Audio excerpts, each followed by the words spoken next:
things that we said last week, right? This whole notion of something that's passed down. Some of you guys who really want it, allow everybody else to rob you of that. And here I was going to come and talk a little bit about this guy by the name of Dr. Percy Julian, who was born in 1899 down in Alabama. Deep South, segregation, civil rights, right? Great-grandparents, grandparents, slaves, who grew up in an era where you couldn't even sit in this classroom, who in fact had to drop out 8th grade. He finished at the 8th grade, right? Many of you 8th grade.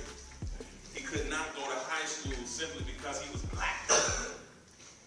He could not go to high school with the white kids simply because of his skin color. But he had something. He had a legacy. He had a purpose in life that caused him to want to be something different. So he decided to enroll at DePaul University. He's got an 8th grade education, but he wants more out of life. So he decides that he's going to go to DePaul University, and he's going to become the first African-American chemist. But he entered college, and he had to take remedial courses simply because he could not have that high school experience like his competition. So he was going to college in the daytime, and at night he was taking these other classes because being black, you could not take those courses during the daytime with white people. And so we're talking about legacy. There's a lot of things that I look in his story that really intrigued me, but there was one situation, one creation. He created or synthesized a drug or a product that could help to stop miscarriages in poor and black communities.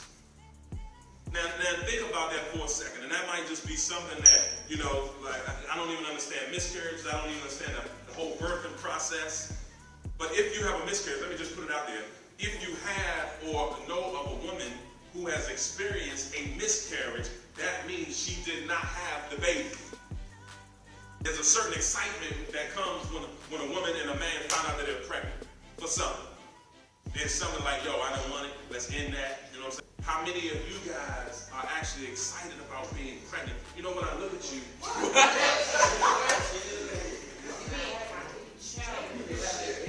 I'm talking about maturing to the point where you experience something that's called a purpose and a destiny. There's something in it that you see. Michael Jordan, when he was cut from his basketball team, he probably did cry, but he went home, and for some reason he became one of the greatest who ever played the game.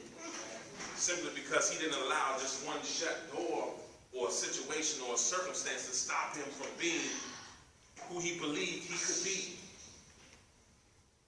And so I'm watching I'm watching 32 young men, and maybe 10 out of the 32, all pregnant now, all 32 have something inside of them that the world needs to see. You know what's crazy? We haven't gotten a cure for AIDS, so as we know it. And so they're constantly doing research, constantly raising money and trying to find a cure for this and a cure for cancer and all that. You know what I think sometimes? That the cure to some of those issues could be right in the room. Just like Dr. Percy Julian, right? And go Google him if you like. Just like him, felt like there was something in his life. There was something that's in his bloodline. When I think about legacy, I think about bloodline. My bloodline. And I shared with you guys the other day that this was my father's legacy. These were the types of things that was in the bloodline. See, my grandfather was on this too. And again, I'm not talking bad about people who drink and all that kind of stuff. I'm talking about when you indulge in these things and they stop you from your progress. Anything, it could be drugs, it could be alcohol, liquor, sex, or whatever it is. If it's stopping you, it could be somebody next to you. If it's stopping you from getting to where you feel you need to be in life, then that's something that's messed up. And so I hit Dr. Percy Judy and say, you know what, I got to do something for my people. I've got to leave a legacy. I've got to leave an inheritance to my people, because I've seen the lynchings. It was that what I've worked for, you will not take it from me again. And then when I think of some of you guys, and I think about the legacy people, and that's what we wanted to talk about, legacy people. When I think about that are in our bloodline, that are in our heritage, and these African Americans and black folks and slaves who were called niggers and Negroes and colored folk. When I think about them, man, and I look at the life of some of us and some of the things that we're doing, and Dr. King got to be turning in his grave, man.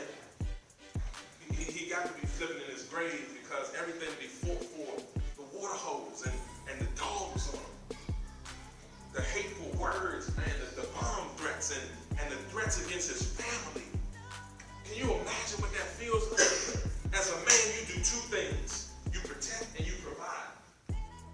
And here it is in a situation, you don't even know where it's coming from. At least if I got a beef with you, I know it's between us.